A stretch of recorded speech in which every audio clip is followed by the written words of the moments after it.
आदाब दोस्तों, मैं हूं एम वाजिद। प्राइम टाइम में आज हम बात करेंगे वजीर आला रेवंत रेड्डी की, जिन्होंने एक कॉन्फ्रेंस से खिताब करते हुए कहा कि सहाफ़त आजकल एक पेशा बन गया है।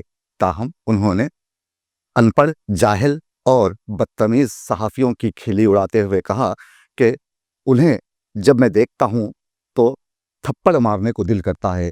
ताहम अगर हम वज़ीर आला के इस बयान पर गौर करें तो हमें जाना पड़ेगा उर्दू सहाफ़त में, क्योंकि उन्हीं की हुकूमत ने कुछ ऐसे सहाफ़ियों को एवार्ड दिया है जो नाअहल, अनपढ़ और जाहिल कहलाते हैं। अब ये सारा मामला है क्या, ये जानने के लिए देखिए हमारे नुमाइंदे मोहम्मद फारूक की ये खास रिपोर्ट। ज़माने का अजीब दस्तूर बनता जा रहा है कि जिनको लिखना नहीं आता वो अपने आप को सहाफ़ी, सीनियर सहाफ़ी और बड़े बड़े लिखारी लिखते और बोलते हैं। इस शोबे में ऐसे लोग भी ज़ाती तजुर्बे में देखने को मिले हैं जिन्हें मादरी ज़बान लिखते हुए भी दर्द उठता है। अंग्रेज़ी ज़बान तो बहुत दूर की बात है, लेकिन वो भी अखबारात और टीवी के बड़े बड़े ओहदों पर बैठे हैं। इस शोबे में ऐसे लोग भी आ गए हैं जिनका असल में काम कुछ और है, लेकिन इसी कुछ और काम की बदौलत बड़े बड़े ओहदों पर पहुंच गए हैं। पापी पेट तो हर एक के साथ लगा हुआ है, लेकिन इस पापी पेट को भरने के लिए ऐसे पाप सहाफ़त के शोबे में किए और करवाए जाते हैं कि बोलते और लिखते हुए भी शर्म आती है। लेकिन इन सब चीज़ों में सबसे अहम किरदार मालिकान का है, जो सिर्फ अपने मफादात के लिए कुछ भी करने को तैयार रहते हैं। मालिकान को ऐसे बंदे मिल रहे हैं जो अपने जेब से पैसे लगाकर इस शोबे में आते हैं और फिर इसी की आड़ में ऐसे काम पुलिस अफसरान और ब्यूरोक्रेट्स के लिए करते हैं और उनसे करवाते हैं, जिन्हें देखकर और सुनकर कानों की लवें सुर्ख हो जाती हैं। जब इस शोबे से वाबस्ता इदारों के मालिकान का ये हाल हो कि पैसे के लिए गैर अखलाकी इश्तिहारात तक छपवा दें या ऑन एयर करवाएं, तो ऐसे में इनसे ये तवक्को करना कि वो प्रोफेशनल सहाफ़ियों को आगे आने के मौक़े फ़राहम करेंगे बहुत बेवकूफ़ी है। सहाफ़त के शोबे में मखसूस मकासद के लिए आने वाले अफराद की तालीमी काबिलियत बस इतनी ही रह गई है कि उन्हें यस सर कहना आता है, या फिर वो मुख्तलिफ़ चीज़ों की सप्लाई अच्छी तरह से करते हैं, जिसकी वजह से यही लोग हर जगह पर दिखाई देते हैं। अखबारात में छपने वाली तस्वीर और सरकारी इदारों के सरबराहों से मुलाकातें और फिर उन्हें तस्वीर के ज़रिए कैश करना भी उन्हें अच्छी तरीके से आता है। यही वजह है कि आम लोग इन्हीं तस्वीर के ज़रिए उन्हें बड़ी चीज़ समझते हैं और फिर यही बड़ी चीज़ें तयनातियों और तबादलों के कारोबार से लेकर हर वो काम करते हैं जिनसे उन्हें पैसे मिलें। लेकिन उनका काम पूरी सहाफ़ी बरादरी को बदनाम करता है, क्योंकि हमारा माशरा सबको एक नज़र से देखता है और उन्हें सारे सहाफ़ी लिफाफे वाले ही नज़र आते हैं।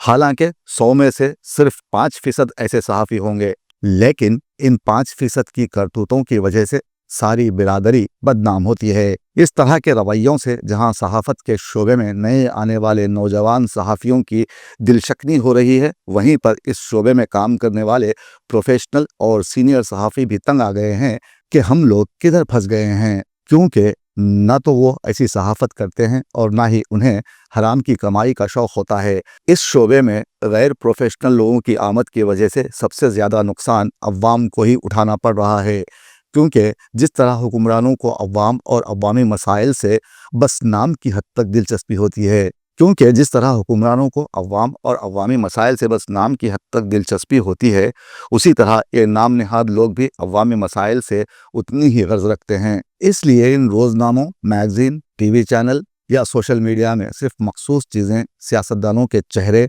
और बयानात ही नज़र आते हैं। अवामी मसाइल पर कोई फीचर, रिपोर्ट और ख़बर देखने को नहीं मिलती। खुश आइंद है और हो जाएगा जैसे बयानात और प्रेस रिलीज को अखबारात और टीवी चैनल पर देखने को मिलेंगी, लेकिन मसला सामने आ गया और मसला हल हो गया जैसी खबर, फीचर, रिपोर्ट देखने और सुनने को नहीं मिलेगी। जैसी रूह वैसे फरिश्ते के मज़दाक हुक्मरानों, ब्यूरोक्रेट्स, अफसरान को भी ऐसे लोग अच्छे लगते हैं जो उन्हें खुशफहमियों में मुब्तला रखें और हकीकत की दुनिया से दूर रखें। इन हालात में जहां प्रेस क्लब और सहाफ़ती यूनियन की जिम्मेदारी है कि वो ऐसे नाम नहाद सहाफ़ियों के खिलाफ एक्शन लें, बल्कि मालिकान को भी सहाफ़त की आड़ में 2 नंबरी करने वाले अफराद के खिलाफ मुश्तरका कोशिशें करना होंगी। तभी इस शोबे में आने वाले गंदे अंडों से ना सिर्फ सहाफ़ती बिरादरी और आम लोगों की जान छूटेगी, बल्कि इससे इस शोबे में नौजवान सहाफ़ी भी सामने आएंगे और लोगों के मसाइल भी हल होंगे। वज़ीर आला रेवंत रेड्डी ने बड़ी बेबाकी से कह दिया कि बदतमीज़, जाहिल और ख़ुद साख्ता सहाफ़ियों का बैकाट किए जाने की ज़रूरत है। चलो, हम और आपने उनकी इस बात से इत्तेफाक कर लिया, लेकिन क्या वज़ीर आला को उर्दू अकेडमी का इदारा नज़र नहीं आता, जहां बैठे ओहदेदार खुद सताइशी हैं? हज हाउस की बिल्डिंग, जहां सिक्योरिटी गार्ड के बैठने और आराम करने के लिए एक रूम दिया गया है, इसमें उर्दू सहाफ़ियों को बिठाया जाता है और कई मरतबा यहाँ किसी काम से जाने वालों ने हमसे शिकायत की है कि यहाँ बैठे सहाफ़ी उन्हें गेट पर ही दबोच लेते हैं। मैरिज सर्टिफिकेट या कोई दूसरा काम हो, इसमें उनकी मदद की पेशकश की जाती है। रोज़ाना शाम होने तक 2-3 हज़ार रुपये बनाकर ये खुद साख्ता सहाफ़ी आराम से घर चले जाते हैं। और उर्दू अकेडमी का तो आप पूछिए मत। कुछ अरसे कबल बेहतरीन सहाफ़ी अवार्ड के लिए यहाँ बैठे सहाफ़ियों को सेलेक्ट किया गया, जो शर्मनाक है और अच्छे पढ़े लिखे सहाफ़ियों की हक़ तलफ़ी करने के मुतरादिफ है। क्या वज़ीर आला को इस बात का इल्म नहीं? ये एक ऐसा सवाल है जो पढ़े लिखे सहाफ़ी अब पूछने लगे हैं। उर्दू अकेडमी ने अनपढ़, जाहिल, जिन्हें ABCD लिखने नहीं आता, ऐसे अफराद को बेस्ट जर्नलिस्ट अवार्ड किस तरह दिया? क्या ये उर्दू अकेडमी ओहदेदारों की मिली भगत थी? 50,000 में 25 आप ले लो, हमें 25 दे दो वाली बात तो नहीं थी। हमने कई मरतबा लिखा है कि हज हाउस में सहाफ़ियों को इकट्ठा क्यों किया जा रहा है। अब यहाँ होने वाली कमाई को देखकर कुछ पढ़े लिखे सहाफ़ी भी आने लगे हैं। क्या इंडोमेंट या फिर किसी और इदारे में तेलुगु सहाफ़ी आपको दिखाई देते हैं? बिल्कुल नहीं। हज हाउस की इमारत बदउनवानियों का अड्डा बन गई है, जहां के ओहदेदारों की मुजरिमाना गफलत के कारण यहाँ ऐसे सहाफ़ी इकट्ठा होने लगे हैं, जिस पर आज वज़ीर आला ने तनखीद की। समाजी जहदकार शमशाद खादी ने इस मामले पर बात करते हुए हुकूमत को झिंझोड़ने की कोशिश की है और सवाल किया है कि जारिया साल कितने उर्दू सहाफ़ियों को बेस्ट जर्नलिस्ट का अवार्ड दिया गया और किस बुनियाद पर उन्हें चुना गया। इस बारे में बाज़ाब्ता तौर पर अखबार के ज़रिए इत्तला दी जाए, वरना उर्दू अकेडमी के इस गलत इक़दाम पर सख्त एहतजाज किया जाएगा। और आज वज़ीर आला के दिए गए बयान को हम हकीकत पर मबनी तभी मानेंगे जब हकीकी सहाफ़ियों के साथ इंसाफ होगा। పాత్రికేయ మిత్రులకు నేను విజ్ఞప్తి చేస్తున్నా, మీరు డిఫరెన్షియేట్ చేయండి, వాళ్ళని వేరుగా కూర్చోబెట్టండి. వాళ్ళు మేము ఒక్కటి కాదని ఒక భావాన్ని ప్రజలకు కల్పించాల్సిన అవసరం ఉంది. ఈరోజు media, social media, digital media, ఎవడు పడితే వాడికి మొత్తం పెన్ను పేపర్ ఇస్తే వాళ్ళు మొత్తం రాయలేడు, ABCD మొత్తం రాయలేడు, వాడు కూడా నేను జర్నలిస్ట్ అంటాడు. ఏం జర్నలిస్ట్ అంటే నేను సోషల్ మీడియా జర్నలిస్ట్ని అంటాడు. మన పేరు పక్కనే జర్నలిస్ట్ అని పెట్టుకుంటాడు. అది మొత్తం వాళ్ళ ఇంటి పేరే అయినట్టు, వాళ్ళ తాతలు ముత్తాతల నుంచి జర్నలిజంలో పుట్టి పెరిగినట్టు జర్నలిస్ట్ ఎల్లయ్య, జర్నలిస్ట్ పుల్లయ్య అని పెట్టుకుంటారు. వాడు ఎప్పుడైనా జర్నలిజం స్కూల్లోనే చదివిండా, లేకపోతే ఓనమాలు మొత్తం అన్నీ వస్తాయంటే ఆ రెండు రావు. జర్నలిజం అక్షరం ముక్క కూడా. ఒకప్పుడు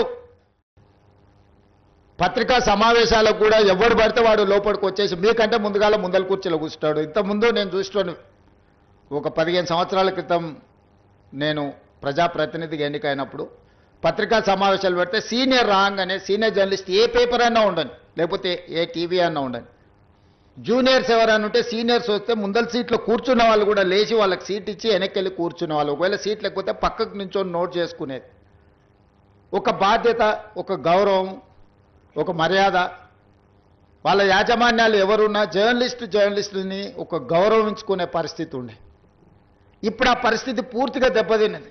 వాడు ఖాళీగా ఉంటాడు కాబట్టి 3 గంటల ముందే వచ్చి ముందల కుర్చీలో కూర్చుంటాడు, కాలు మీద కాలు వేసుకొని.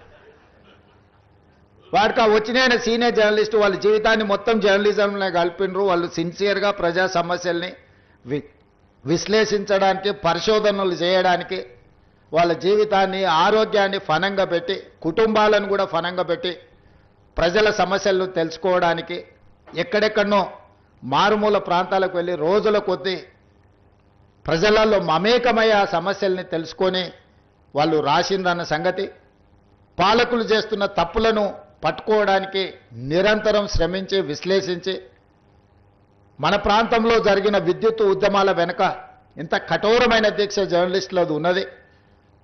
సరళీకృత విధానాలు వచ్చినప్పుడు ఆ సరళీకృత విధానాలు దేశ సంపదను పెట్టుబడిదారులు ఏ విధంగా కొల్లగొడతారని ఆనాడు విశ్లేషించిన జర్నలిస్టులకు ఈ రోజు వచ్చినోనికి వాళ్ళ గురించి ఓనమాలు కూడా తెలియని పరిస్థితి, వాళ్ళు వస్తే కనీసం కూర్చోమని చెప్పాల్సిన కనీస మర్యాద పాటించాలన్న ఇంగిత జ్ఞానం కూడా కోల్పోయిన వాళ్ళు ఈరోజు వచ్చి మేము పత్రికా సమావేశాలు పెట్టినప్పుడు ముందల వరుసలు కూర్చోవడం కూడా ధిక్కారంగా,